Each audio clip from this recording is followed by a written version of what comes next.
Hello guys, yes, this is Kokoy and right now, i-explore natin ang second highest waterfalls here in the Philippines, dito nga sa Mindamora. So mula sa jump off site guys, bago tumungo sa mga talon, kailangan mong irehistro ang iyong mga pangalan sa lokal na turismo. At kailangan mo rin kumuha ng guide sa halagang 1,000 pesos para sa 5 tao. So kung ikaw lang mag-isa, then bali sosolohin mo yung pagbayad ng 1,000. Pagkatapos, meron ka ring babayaran 200 pesos para naman sa gagawing ritual ng kanilang community leader na kung sa ay tinatawag nilang dato.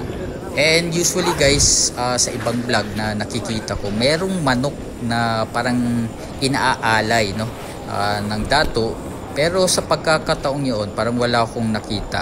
Tanging panalangin na ritual lamang ang aking narinig sa pagkakataong yun. At dito sa kanilang ritual area, makikita mo na agad yung pasilip ng Mindamora Falls. Talagang namangha ako, hindi lamang sa ganda nito, kundi sa tunog dito. Talagang malakas talaga.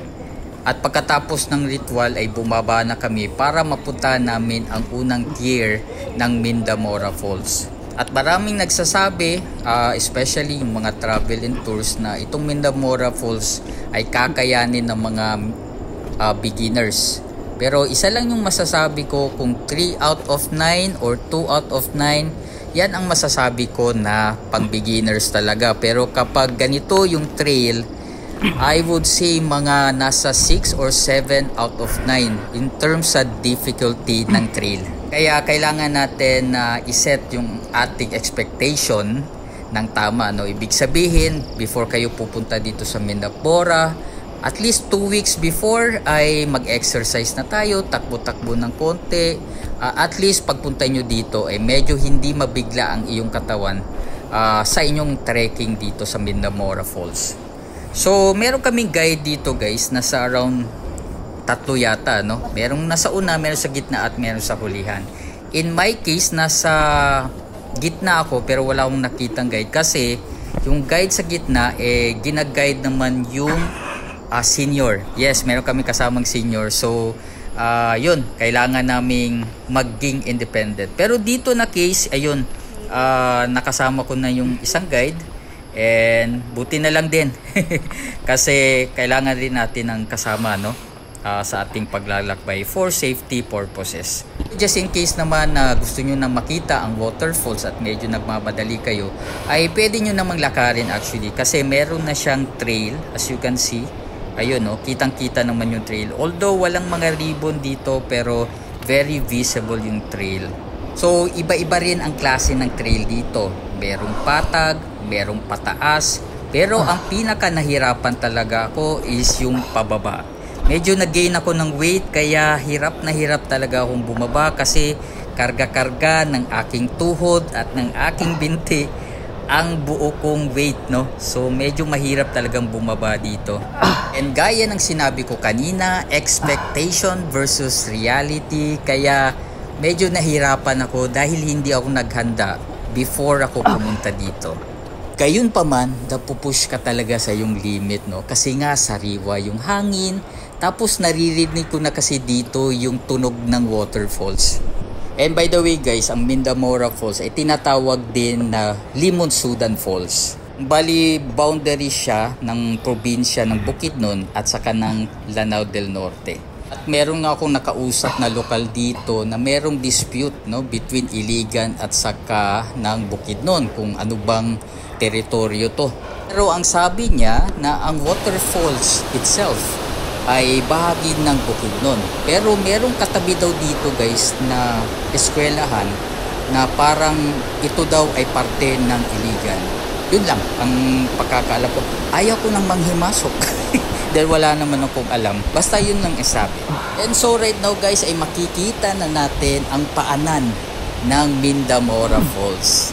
And bago mo mapupuntahan talaga yung view deck ay meron ka pa talagang lalakarin. Patungas pa din eh. Grabe. Medyo napapagod na rin ako dito pero tuloy-tuloy pa rin kasi nga merong view deck doon na parang everyday umuulan palagi dahil nga sa bagsak ng tubig ay laging umuulan doon. O tip ko lang guys, kung meron kayong mga cellphone, magdala kayo ng waterproof na pouch, no, para hindi masira yung cellphone mo dahil tuloy-tuloy talaga ang bagsak ng tubig dito. So meron kaming 30 minutes na mag-relax dito bago kami pupunta sa pinaka itaas ng Mindamora Falls, and syempre yung gitna. Dalay papa, butiban. Salamat.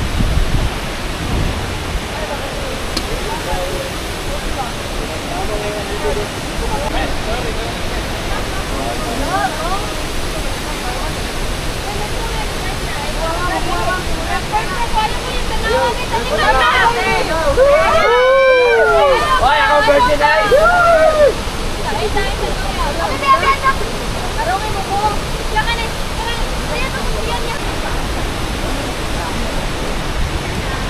Dami siya mong vlog, idol!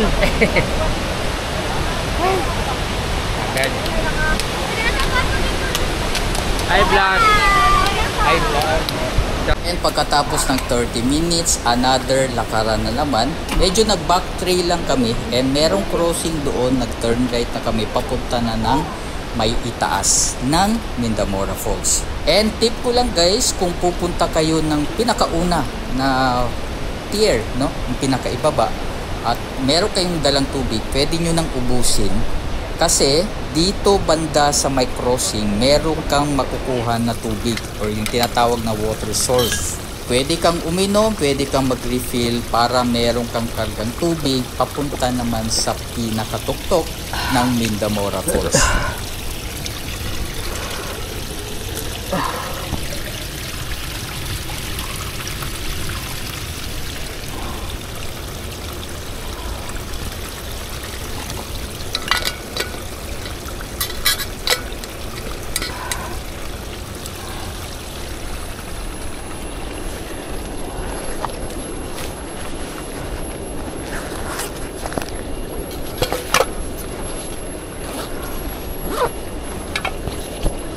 And as we all know, ang Bukidnon ay isa sa may pinakamalamig na panahon dito sa Pilipinas.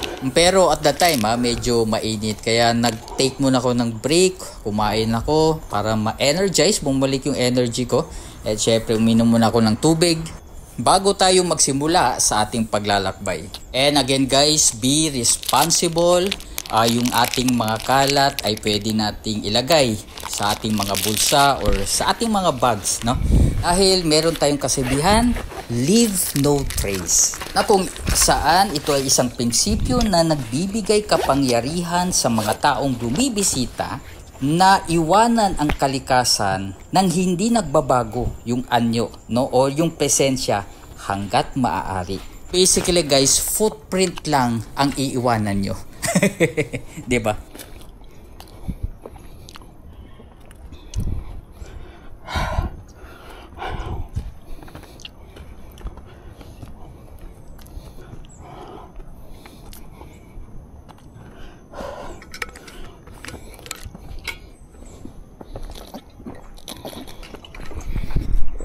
And from here guys, malapit na to sa jump point, no? And personally, kung ako lang, uunahin ko talaga yung pinakatuktok ng waterfalls ng Mindamora. Aso, nasa ibaba, no? Yung lugar ng ritual, kaya doon talaga inuuna. Kasi yung pinakatuktok ng Mindamora Falls, madali lang naman puntahan, no? Kesa sa pinaka ibaba ng waterfalls. Samantala, yung pinakamahirap na trail is doon naman sa may gitna, which is yung tier ng pinakatuktok ng Mindamora Falls. And from the road guys, it's around 20 minutes bago mo mapuntahan yung tuktok. Okay guys, so right now, nandito na tayo sa top tier 1. Top tier 1, tier 1 ng Mindamora. Tama ba yung sinabi ko? Mindamora Falls. Okay. And salamat for siguro mga 4 years akong hindi nakaka-hike talaga guys. And ngayon, nandito na tayo. At least, ito na kasi yung last stop. So basically, ito yung kanyang view. Ayun, oh. So pala siyang ano guys, river siya. Pero pagka punta mo doon, ano na yan, mahuhulog ka na wala sa oras. Charot. Okay, so I don't know kung pwedeng maligo dito, pero parang pwede naman yata. Meron nakikita na naliligo dito. Ayun, no? So hinay-hinay lang. Noon na yung mga kasama ko, medyo nahuli ako kasi nagpa-vlog pa ako eh. So basically, kapag nagpa-vlog medyo mabagal. Pero okay lang. Kasusundan naman, meron naman siyang trail, so like solo ka pwede. Kakapagod lang talaga. Ox lang. Basta na-experience natin ang second largest waterfalls here in the Philippines.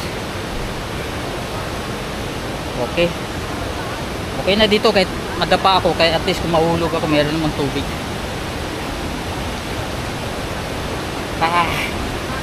Kapagod. So from here guys, pwede na kayong maligo dito, pero doon sa tier nito mas maganda doon, no? And dito makikita nyo na yung death defying, talagang buwis buhay na waterfalls, which is I don't know kung pupunta ba ako, nagsa-second thought ako, pero medyo binigyan naman tayo ng lakas ng loob para makalapit dito, no? Kung titingnan nyo from here guys, ayun medyo nakakatakot, diba? I suggest wag nyo na lang gayahin, at least nakita nyo yung tier nito. Please, very happy na tayo at na-conquer natin ang Mindamora Falls or tinatawag ding Limonsudan Falls, no? Dito nga sa may Bukidnon, no? So salamat, no? At naka-survive tayo sa ating paglalakbay dito sa Mindamora. So that is our adventure here in Bukidnon. Dito nga sa Sagay, nako, ano nga pangalan ng falls na to? Lalagay ko na lang sa sa title. Bali, supposedly meron pang meron pang isang trail na pupuntahan, kaso yung mga kasama ko hindi kaya, no? Nandun yata yung tinatawag nilang monkey trail, so sumabay na rin ako. ganyan na talagang buhay. So matagal na rin kasi akong hindi nakakapag-vlog, so parang meron ako reason, no? Charot. Kakapagod din. So at least napuntahan natin yung tier 1 saka tier 3. So yun, I'm very happy na nakasurvive tayo at least dito sa Mindamora Falls. Yun. So thank you so much. Balik na naman ako doon sa aming dugout. Charot. Okay, so bago tayo magpatuloy, inhale exhale muna tayo maayos, no? Silently.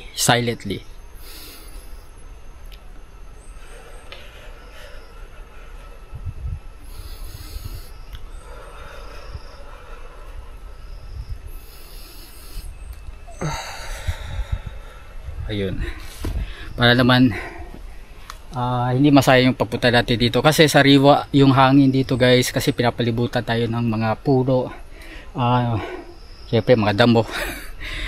So ito yung hindi natin nakikita sa syudad, di ba? So advantage na natin, i-take advantage na natin na maka-inhale exhale tayo ng maayos dito. Yes, let's go.